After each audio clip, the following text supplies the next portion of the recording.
आगे चलते हैं।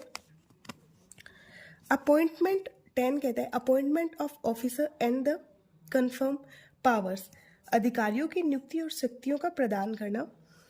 तो क्लोज ए, फर्स्ट का ए ये कहता है कि राज्य सरकार किसी भी व्यक्ति को, व्यक्ति नहीं है सॉरी, किसी भी अधिकारी को, किसी भी अधिकारी को हम, किसी के अधिकारी मतलब अदर देन एक्साइज ऑफिसर भी हो सकता है, अदर देन एक्साइज कमिश्नर भी हो सकता है।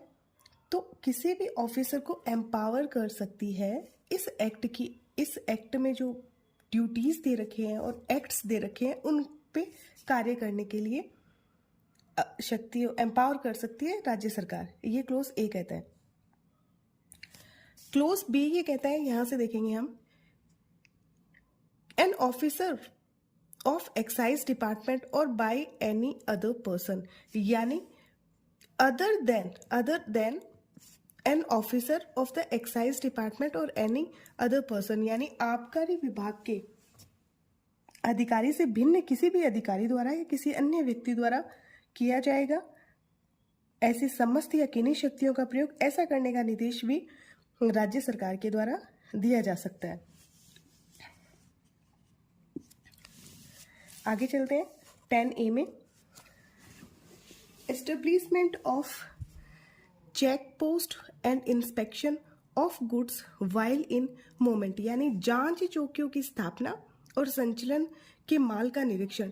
इसमें यह कहा गया है कि जो एक्साइज कमिश्नर है वो एविजन करने के लिए एक्साइज ड्यूटी को किसी भी जगह को चेक पोस्ट यानी चौकी के रूप में स्थापित करने का निर्देश दे सकेगा। पहला क्लोज ये कहता है। दूसरा ये क्लोज कहता है वो किसी भी अधिसूचना द्वारा किसी भी अन्य स्थान को उसे भी चौकी घोषित कर सकेगा। देखिए, द एक्साइज कमिश्नर में, यानी एक्साइज कमिश्नर का डिस्क्रिशनरी पावर है with a view to prevent और check evasion of excise duty, यानी जो एक्साइज ड्यूटी है उसका नुकसान होने से बचाने के लिए नोटिफिकेशन, ऑफिशियल गैजेट में नोटिफिकेशन जारी कर सकता है और डायरेक्ट कर सकता है, यानी निर्देश दे सकता है कि चेक पोस्ट एस्टेब्लिश किए जाए। कहाँ किए जाए? एट सच प्लेस और सच पीरियड एज में बी स्पेसिफाइड इन नोटिफिकेशन, जहां भी नोटिफाई किया जाए वहां ऐसे चेक पोस्ट को स्थापित किया जा सकता है।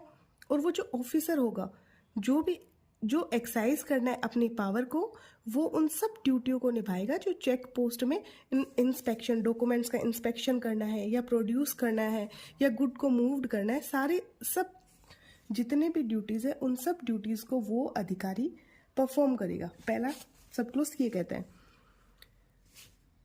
दूसरा क्लोज कहते हैं, notwithstanding anything contained in subsection 1 the excise commissioner may by notification in the official gazette declare any existing check post establishment by any other department.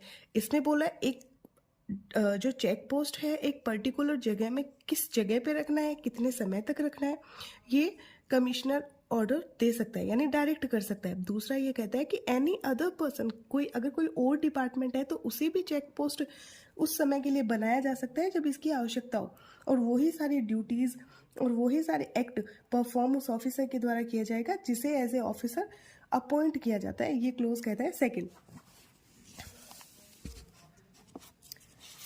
इसका क्लोज 3 कहता है कि जो गाड़ी का जो भी ड्राइवर है, जो सामान को लेके जा रहा है, व्हीकल का जो कैरियर है, उसकी क्या रिस्पॉन्सिबिलिटी होगी। तो अगर कोई ऐसा व्यक्ति है तो उसको क्या करना होगा, अगर वो सामान लेके आबकारी वस्तु या किसी भी सामान को लेके जाने वाला है, वो है carry with him the permit, उसे अपना परमिट साथ में लेके जाना होगा, जो भी पास है वो लेके रखना होगा, बिल भी रखना होगा और बिल्टी, ये सब चीज़ें उसे अपने पास रखनी होगी। और अगर चेक पोस्ट पे उसे रुकाया जाता है तो वहाँ पे वो रोकेगा, स्टॉप द व्हीकल और carrier at such check post, produce all documents for inspection of the incharge of the check post, और वो जांच चौकी के प्रभारी के निरीक्षण के लिए सारे दस्तावेजों को वहाँ पेश करेगा। अगर उससे बोला जाता है कि आप अपने डॉक्यूमेंट्स दिखाए तो वो सब डॉक्यूमेंट्स को प्रोड्यूस करेगा। Allow the inspection of goods excisable articles, और अगर इंस्पेक्शन के लिए बोला जाता है तो वो सब भी वो बहुत ही आराम से करवाएगा। एक्सप्लेनेशन इतना कहता है कि व्हीकल और करियर में कोई भी एनिमल भी इसमें इंक्लूड है जो सामान को ले जाने के लिए होती है, क्योंकि ये एक्ट जो है 1950 का बना हुआ है, तो उसको ध्यान में रखते हुए कहा गया है कि for the purpose of this section vehicle और carrier shall include any means of transportation including an animal to carry goods from one point to another point. तो ये हमारा सेक्शन कंप्लीट हुआ। नेक्स्ट अपन चैप्टर 13 से अगले वीडियो में करेंगे। आपको अगर वीडियो अच्छा लगा हो तो लाइक करें, सब्सक्राइब करें और शेयर करें। Thank you so much and keep watching.